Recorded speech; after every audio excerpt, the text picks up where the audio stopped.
In this show, we'll give you the 10 reasons why we use Wirecast.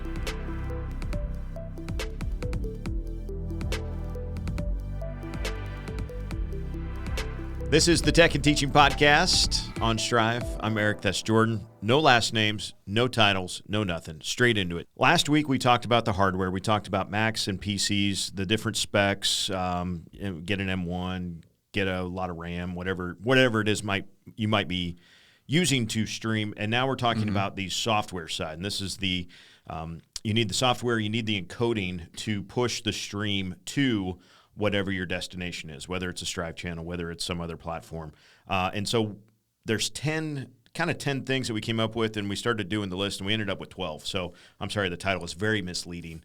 We actually have 12 reasons why we use Wirecast. And you want to stick around because at the end of the show, we have a special announcement of the 10 reasons. The first one, near and dear to our hearts because it is literally the thing that all of us started with. Everyone associated with this podcast, me, Jordan, and Hoosier, we all started with Wirecast. Yeah. Because that's what Taylor started with. And I know that's now, for you guys watching this, that's like not a reason. But it is a reason because at the time when we all started, Taylor had an entire year of, or 2 or 3 actually at that point, of producing streams. So he had tried all of the different things, Ustream and I think we on the Cube and stuff like that. And 12, 13 years ago, man, there's a lot of small kind of randomness out there. I don't even think OBS was around. I don't think OBS was out yet. I think OBS was an answer to Wirecast, if I'm not mistaken.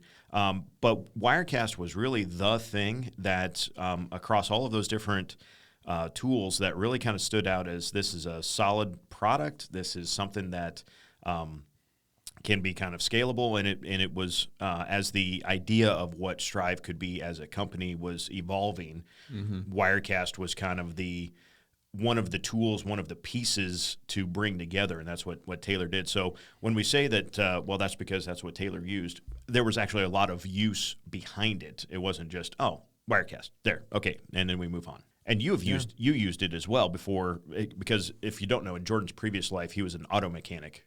Yes. And a part-time church producer. I was I still am on the AV team, so I'll do sound. But then on the streaming side, the visual side, we used Wirecast, and that was partly because Taylor went there and got us going on that. So that's what I started off with. And then at the time, I think when I started using it, I did look into OBS a little bit, and it just, since it's free and user supported, which is awesome, but there was just some limitations, and it, I don't know, wasn't the fit for us. Right. So. And we should make note that this episode is not a compare and contrast of Wirecast versus OBS. There are plenty of great-looking streams to be done with OBS, and there are plenty of great-looking streams to be done with Wirecast. We're just kind of giving you kind of our basis of using Wirecast. Yeah, these are more of the features that we like about Wirecast, and so it. Yeah, you want to take number 2?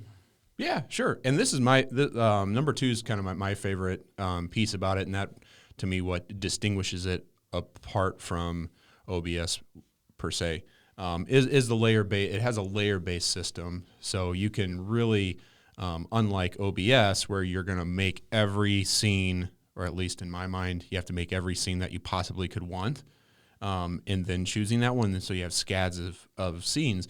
You can actually mix and match and make your own scenes by these layers. And we'll probably have a part 2 to this that we'll go through and kind of explain how we use Wirecast and that kind of the layer-based system, how we set that out. But yeah, anything up on top is going to cover what's underneath it, and so you can do your graphics and all that fun stuff. So that is where it gets really flexible, and you can make it as simple as you want it or as complicated as you want it, just using those layers, and it's still user friendly too, right? Even as complicated as it could get. Yep, and that's so you kind of did 2 and 3 there. So make sure you separate that out when you do. So number 2, layers. They're like ogres. They're like onions. They're like parfaits. Ogres are like onions. They stink? Yes. No. Oh, they make you cry? No. Oh, you leave them out in the sun, they get all brown, start sprouting little white hairs. No. Layers. Everybody likes the layers. Super easy to do different things. And then user specific when it comes to easy or hard. You can make it super easy, or you can make it quite a bit more hard. One of the things I really like about it is the ease of media files and the ease of use of those media files. The ability to just drag and drop something from the downloads folder, or we love using we love using Dropbox. And what is really cool is if you have Dropbox installed on the streaming computer, you can actually take a file straight from Dropbox, not from the web page. It doesn't work like that. But if you have it installed, you can take a file straight from the Finder window, drag it right into Wirecast, and then if someone updates the file in Dropbox, it automatically updates within Wirecast. Really cool way to do graphics, actually, if you've got that kind of bandwidth. But super, super fun. And adding media files, one of the first things when we set up a new school is, how can I get a commercial in? I'm like, you see that file over there on that side of your desktop? Drag it and let it go. And there it is. Boom. Like it's boom. I didn't even, oh my God, we didn't do the intro. Right back to you after this. Striv AV is your one-stop destination for all of your audio-visual and IT needs. Striv AV offers over 2,100 top-of-the-line brands and products, ranging from projectors and sound systems to cables, servers, and so much more. Our wide selection of options ensures that you'll always find the perfect solution for any tech need, no matter how complex or specialized. Plus, all of our products come with competitive pricing and unbeatable customer service. So when you need to upgrade or replace your equipment, make sure to shop Striv AV first.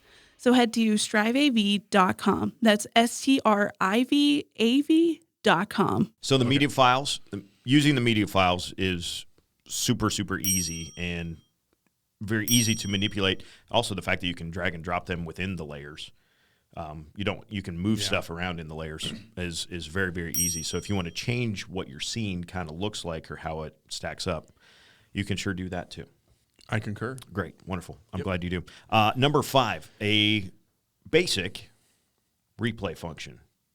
Yeah, you're able to use it to make some basic replays and some playlists if you get used to it. I haven't played around with it enough. To me, it was kind of confusing, but I think Hoosier, he's played with it, and he likes using it to a certain extent. So I think without spending buco bucks to get an actual replay system, it's kind of a good middle ground that you could. It is a pro feature, so you do have to pay whatever it is extra to get the pro.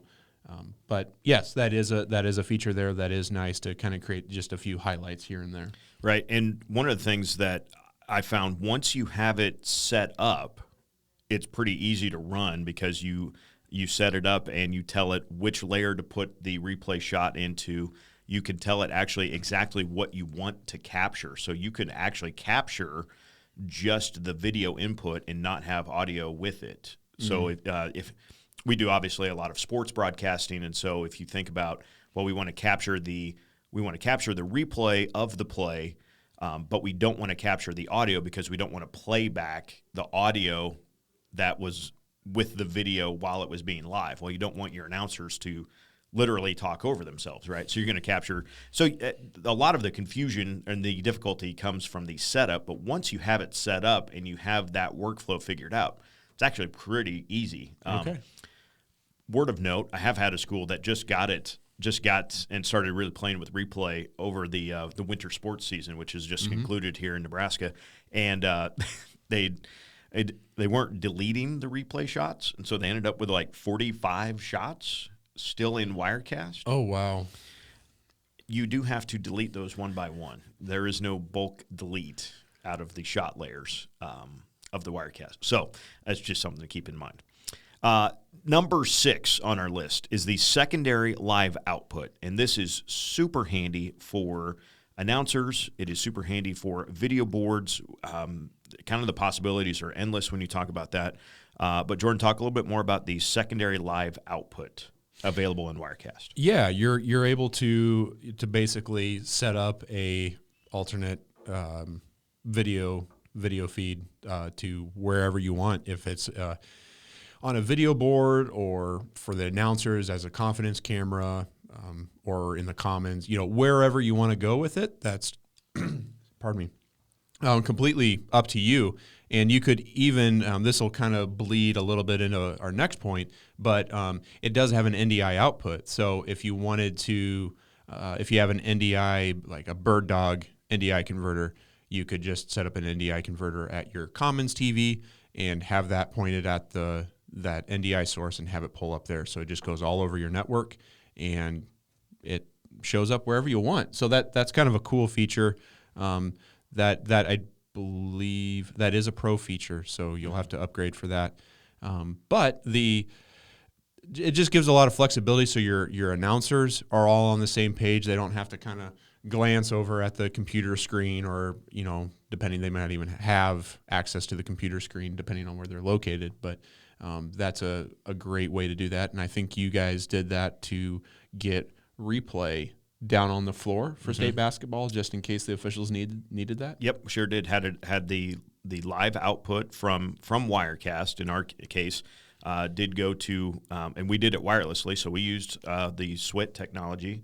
Had a SWIT curve, which has the 500 feet of range, and it was an HDMI out of our streaming computer into the curve, and then from the curve, it was wirelessly transmitted to the receiver, which was plugged in at the score table, and that HDMI out went straight to the monitor. So if officials needed it for their replay reviews, they had that down there, and it was wirelessly transmitted. So it worked really, really well, actually. And you can even configure that output. You can do the live feed. That is like whatever you're streaming or whatever's live, I guess.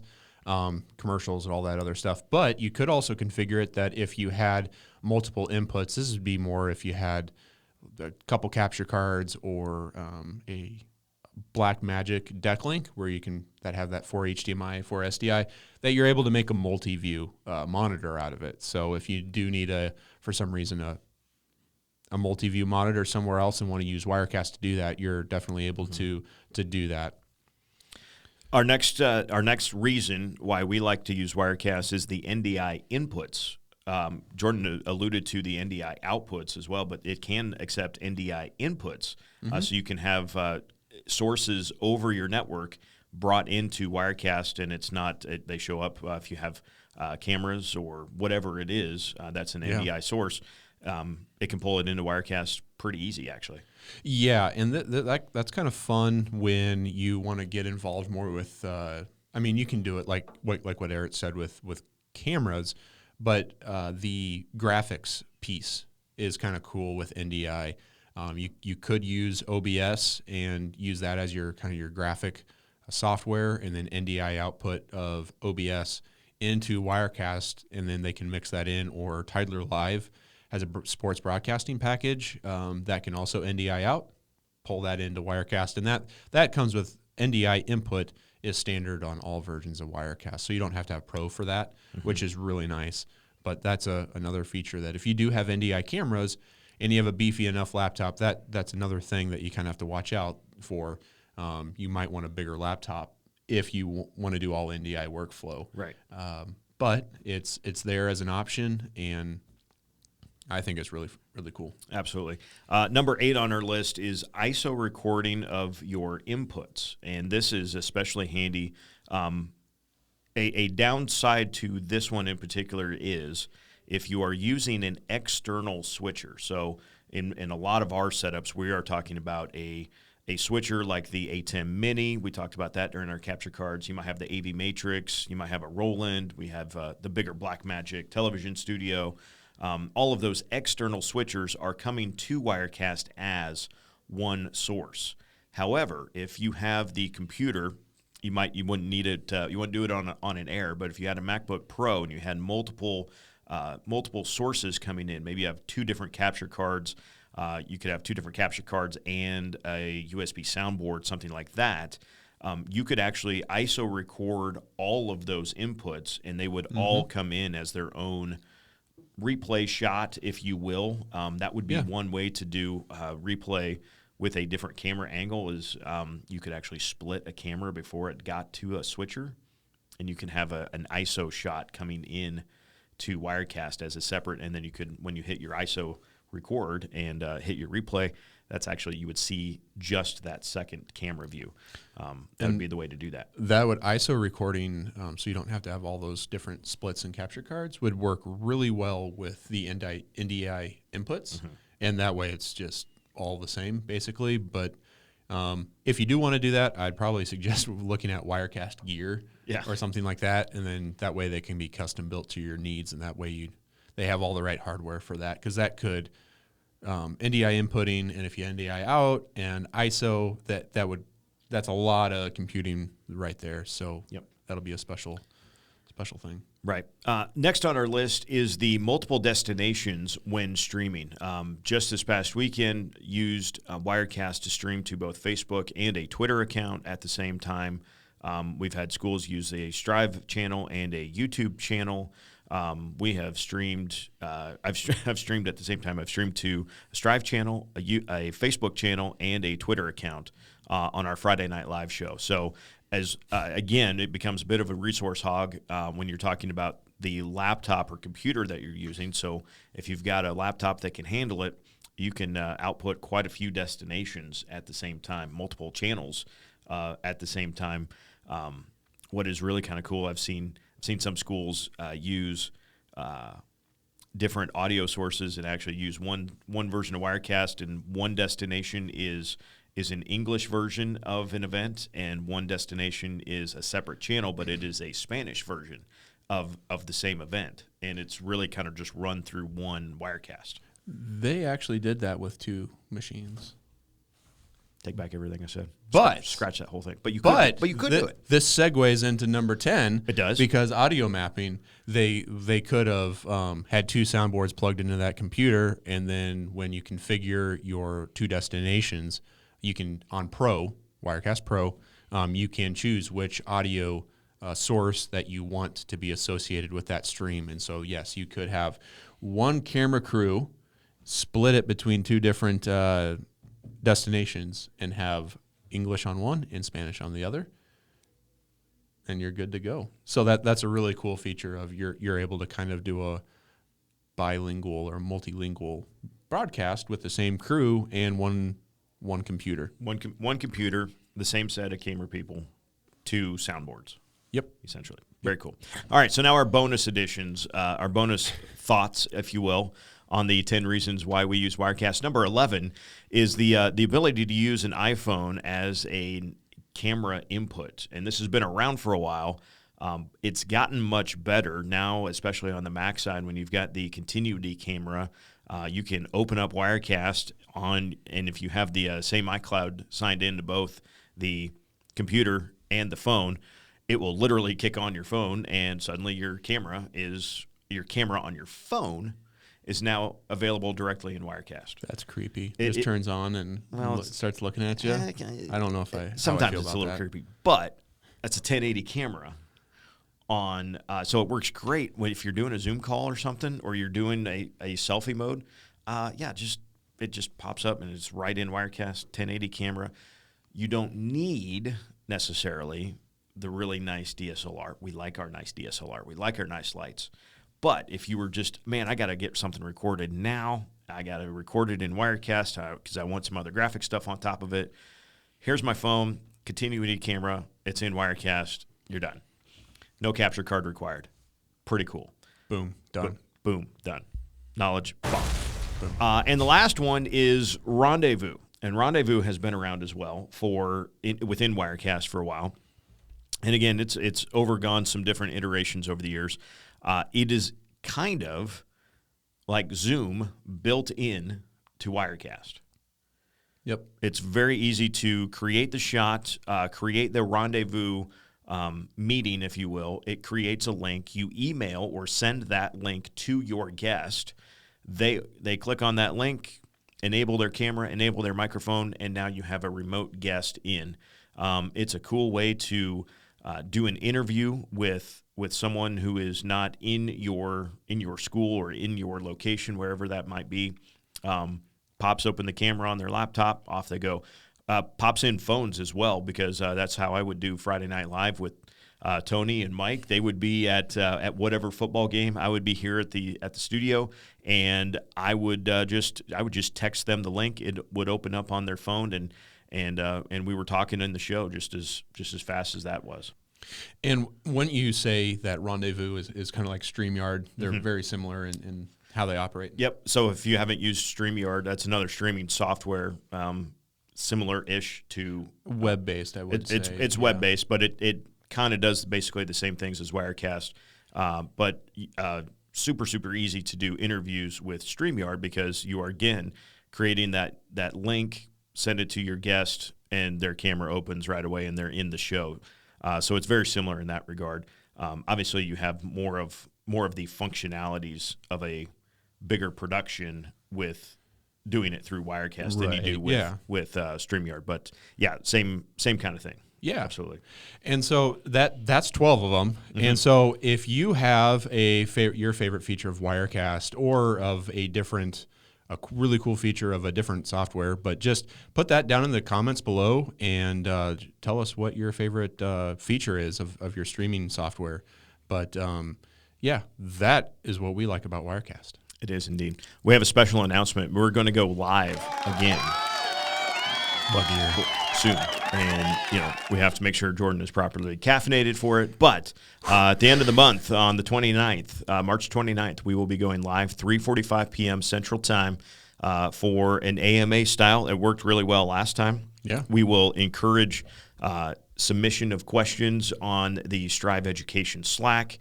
You can, if you comment on YouTube while we're going live, you can do that. If you comment, send us a tweet. Comment on the video too. Comment on this video, and we'll throw it in there. Yep. I'm sure Danielle will have more information going out in emails. But join us for our live show again. It created a ton of content. We really like the here's the question, and then we answer it.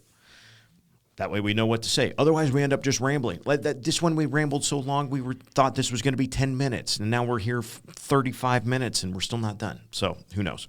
But anyway, join us for the live version of Tech and Teaching. We will be then doing a couple of shows throughout April and into May before we wrap up the 22-23 school year. We will have some episodes over the summer as well. Not in the hoodies. I'm excited to be not in a hoodie for this thing at some point this school year, or at some point in the rest of my life. I'm not sure. That's Jordan. I'm Eric. We have given you all of the general tips, tricks, and general knowledge bombs Kaboom.